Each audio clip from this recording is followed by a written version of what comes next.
Hi everyone, it's Az here from HeelvsBabyface. Yeah, you've seen the thumbnail of the video. Yes, you've seen the title of the video, and yes, it is true. It's all clickbait. Wait. This video is completely for you. This video is actually made up of two halves. In the first half, we're going to be giving the slap to the industry. And I really hope I don't have to re-record this, because this is the 7th attempt, because I keep cocking stuff up. My cheek is really starting to hurt now. And then the second half of the video, we're actually going to go into the collection. We're going to go into the comic collection, pull out some good stuff, some heartbreaking stuff, and just have a little conversation about that. And then we're going to end it with a nice little reminder over here about what heroes used to be. And that's the stroke. So we're going to get the slap and then the stroke. Okay? And as we all know, folks, there's been a vocal screaming mob on Twitter for God knows how many years now, which are very responsible for the loss of people within the industry. Gail Simone's, Dan Slott's, amongst many, many others, by the way. And the other day, I found myself blocked by Dan Slott because I dared to criticise him on a podcast on Friday, because he took to Twitter recently and told anyone that voted for Trump to F off. Just, you know, a blanket F off. Just anyone who votes for him. Don't worry about why you voted for him, which, you know, specific policies you agree with, which are the... Don't worry about any of that. It's black and white for these morons. Boom. But of course, Dan is a complete boomer. Doesn't realise there's things called incognito window. So this is complete and utterly useless. Hi, Dan. How's your twit twat? Oh, it's full of Orange Man bad! So anyway, this is Dan's pinned tweet, which he put up 9 days ago. This is his pride of joy tweet. Just as things were really getting bad with current day situation. What can I do to help my country in this time of need? Sit on your ass, citizens. Stay inside and watch some TV. I'm on it. For America! Oh, Dan. You're such a cad. So anyway, it doesn't take long for one of his peers to actually respond to this and say, why wouldn't you say, read some comics? Because you're a comic book writer. At home, why... I'm slipping. Oopsie doopsies. No, you're not slipping, Dan. You don't care. You don't care because you spend all day on Twitter saying, Orange Man bad, Trump's a poopy whoopy poo. And telling people to fuck off because they don't necessarily agree with you. And then, when you get challenged on this, you go into scaredy boy mode because you're probably frightened of confrontation. Probably gets you a little bit, you know, teared up. And then you block them because you're only interested in hearing what your bubble has to say. So when your industry is burning down around you, when more than ever comic book shops need people to go in, mail order, buy some product, you're saying sit on your ass and watch TV because you're a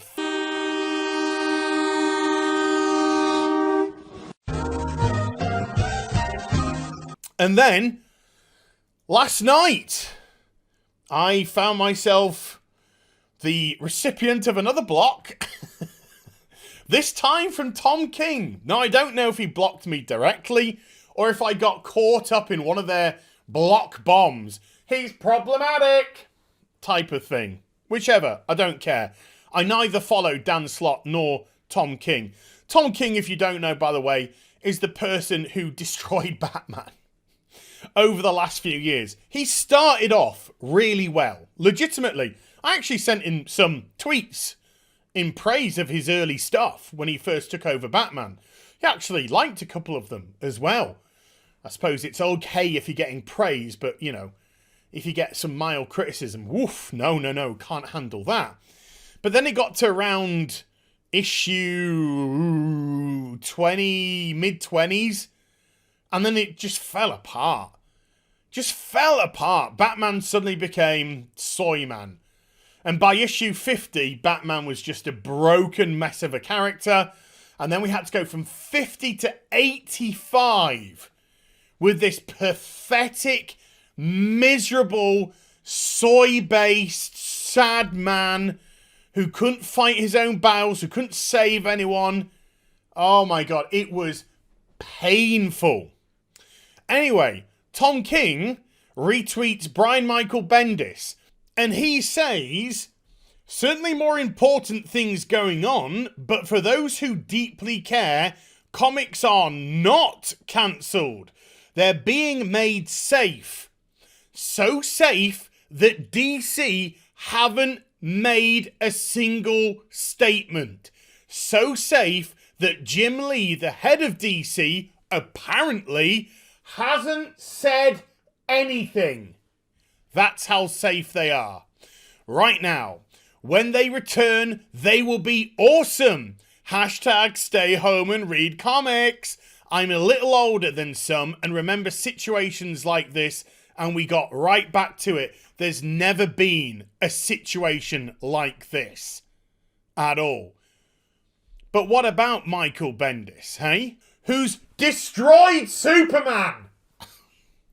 Who came on board to DC after Dan Jurgens had done some amazing work in recent years, building Superman back up. I collected it because I was just really into, I think Dan Jurgens is great. Jurgens, whichever you prefer. I think his work is absolutely great. It's the Superman I absolutely love. I remember him from the 90s. I used to collect it back in the 90s. And so it gets passed over to Brian Michael Bendis, and he's just like, I don't like any of this. I'm going to do my own thing. Going to destroy Superman's family. I'm going to destroy his relationship with Lois. Going to make it all shitey. I'm going to go and make him reveal his identity to everyone. Oh, it is pathetic. Absolute dog shit. And shall we just see exactly how he's hurt Superman?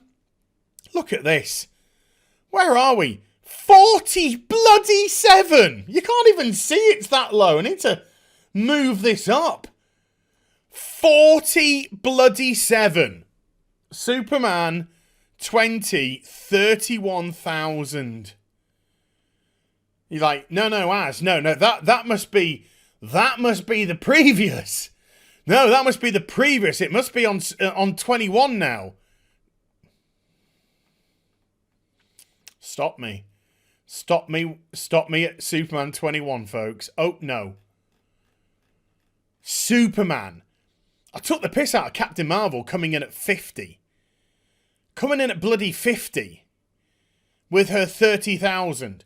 But look, just a couple above. Superman. 31,500. That is so pathetic for Superman. But let's see how he started out. Superman 1... 133,500 to be expected. It's an issue 1 relaunch. Issue 2, 77,500. Issue 3, 67,500. Issue 4, 67,000. Issue 5, 54,000. It's on the slip. Issue 6, 52,500. And then by issue 20, he's on 31,500. For Superman, that is absolutely pathetic. Don't worry, when they return, they'll be awesome. As the massive decline that they're in at the moment. Well done, Brian Michael Bendis. Well done. Anywho, let's get back to Tom King. We're not done with Tommy Boy yet. So last night, Tom King posts a tweet. And he posts this tweet here. 12 hours ago. I am reminded of comics' lowest moment in the mid-50s. After the Senate investigation when we lost so much. I'm reminded of Stan Lee and Jack Kirby, who came out of it and didn't give up and said, fuck it, let's try something cool. Aim for new heights. What have we got to lose? And he posts this image. Enter me. So I decided to respond to this. I didn't say any words whatsoever. I responded with this. That's what I responded with to Tom King. I was showing Tom the heroes of the future. The heroes which are going to save the comic book industry in their deepest hour of need. He blocked me. He blocked me for this. Tom, I didn't create this shit. I didn't have anything to do with this shit. I even supported your shit. But we get blocked now. We get blocked for showing industry the shite that they created. Since we've been speaking about Bendis and Superman, what fucking bizarro world are we living in right now, folks? What bizarro world? When you can't engage with your audience and you block them for showing what you create, you as an industry, the royal you create, then I don't know. So, yes, the industry's self-destructing. And what else is going on at the moment? Well, we've got Gail Simone saying, hey, comic book shops, if you're in trouble, just send me a tweet where you are. I'll retweet your comic book shop. I heard this on your boy Zach's video. I watched your boy Zach's video.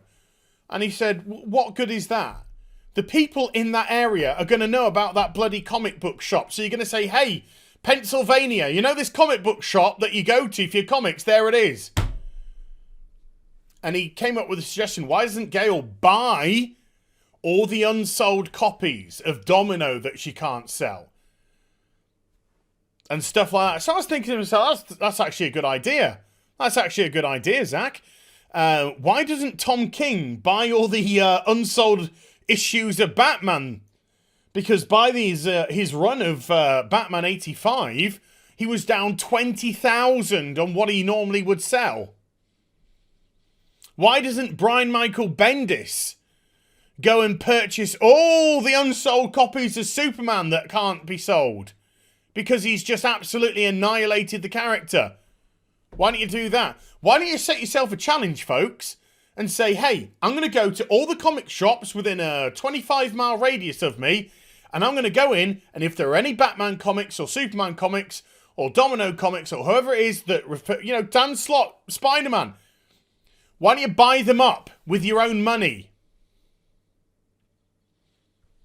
Or why didn't you go in and sign them with a nice shiny pen, nice shiny marker, sign them? I mean, some of them, Gail's probably won't go anywhere.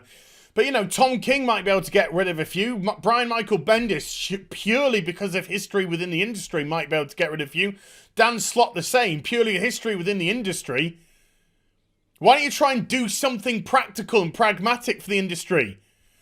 Nah. Don't worry about any of that, folks. Don't worry about any of that. Got to sit on my ass and watch TV. Okay, that's the slap, folks. Let's go on to the stroke, shall we? So let's start off with Tom King's run. And it did start off really good. The Gotham Girl and Gotham storyline to start with was actually really engaging. And he did do some really good stuff right up until the engagement. This is the first, second and third print of Batman proposing to Selina Kyle. I hated the war of jokes and riddles afterwards. It bored the absolute crap out of me. That was the start of the soy. But there was rays of sunlight in between then. I did quite enjoy this double date episode, which was issue 37. So I thought it was just a nice change of pace, and it was actually good to see Bruce and Clark and Lois and Selina together. It was a nice dynamic. But, then things fell off a cliff. And then the end of his run, which finished at 85, and by time City of Bane had come around, it was just a disaster of a story arc. Absolutely pathetic. Thomas Wayne from the other Earth. It wasn't paid off remotely satisfactory at all. It was all done very rushed right at the end. Oh, this is how he appeared and did this and did that. And it was so contrived. The death of Alfred, which annoyed the absolute crap out of me, because it just looked like Tom King wanted to put a stamp on the Bat franchise, and his stamp was to destroy a wonderful, wonderful character. And so it just absolutely, I hated it by the end. Then Tom King decided that he hadn't destroyed enough of DC, so they gave him this Heroes in Crisis 9-issue, say mini-series. It's pretty much a maxi series at 9 issues. And he destroyed Wally West. He absolutely destroyed Harley Quinn. He made her just such a ridiculously overpowered character for somebody who's just a regular, normal person. Took out Batman, Superman, and Wonder Woman with ease. It was pathetic. And guess what, Tom? Still bought them all. Still supported. Because do you know what comic fans do? We support the industry. We've been supporting the industry for decades. It's us that have been carrying this thing, while the creators have been destroying people, characters, screaming and shouting on twat, and all this shite. So forget all this soy-based nonsense. Let's have a look at some good stuff now, shall we? From 1993, we have the Nightfall Saga. This is the Batman side. It was also carried over in Detective Comics, and a couple of pieces in Showcase, a couple of in Shadow of the Bat for other stuff. But Batman, because we got the Breaking of the Bat episode with the half cover of the black and the eclipse on the bat symbol. Kelly Jones covers. Kelly Jones was just amazing. I talked about him recently in the Geek Force 1 video, if you didn't see it, with his huge Batman ears. And then the amazing Batman 500, where this actually flips over and the Azrael Batman is behind there. Drawn by Jim Aparo, one of my favourite artists of all time. Doug Moach wrote the majority of these ones, I think all of these actually, for Batman. Just an incredible series from 1993. Absolutely brilliant. Comic Nirvana, Heaven. This is Batman Hush. Spanned 1, 2, 3, 4, 5, 6, 7, 8, 9, 10, 11, 12 parts in total. Joseph Loeb, Jim Lee, Williams. But Loeb and Jim Lee, absolutely incredible. Just incredible story. Gripping throughout. Comics at its absolute best. 2003. Just to think, I've not had a feeling about any series since Sean Gordon Murphy's Batman White Knight, the closest that it's come this decade, this century. Goodness gracious me. I think that says everything, really. Enough of the bat. Let's have a look at the cat. Meow. Again, going back to the 90s here, we've got Jim Balent's Catwoman. And my God, he could draw an incredibly sexy Catwoman, fuck off. Yeah, autographed. Joe Duffy, absolutely amazing. I think Jeanette Kahn was head of DC at the time as well. Issue 2, which is the first issue I saw, I was like, arrrr, time to get into the cat. Oof, literally. And then, covers you'll never see in today's day and age. Adam Hughes. His Catwoman covers were just unbelievable. I love this cover so much. Just everything about it. I don't just mean the big cleavage. Just the whole look of the face, the mood, the tears that have run the mascara. Absolutely awesome. And then his work. Unbelievable stuff. Absolutely unbelievable. But yeah, think you'd see a cover like this nowadays? No, because it's current day. Women's aren't allowed to be sexy. They've got to be flat-chested men like Carl Manvers. Box after box after box of comics, each holding 300 per box. And we're the people that get told to fuck off. We're the people that actually pony up and purchase this product. But let's end on a high. And here we are. Let's end this with a bit of a bang, literal bang, shall we? This is what heroes were about. This is how heroes should look. Not your soy bloody snowflakes and goddamn safe spaces. You want a badass dude, absolutely awesome, ripped, well defined as a character, not just as a physical specimen. And of course the females, sexy, sleek, strong, and again, full of character, full of personality. These are great pieces that remind me of when superheroes used to be awesome. And superheroes weren't just some political toy by a bunch of disgusting ideologues that wanted to preach instead of entertain. And I think we can all agree they look bloody fantastic.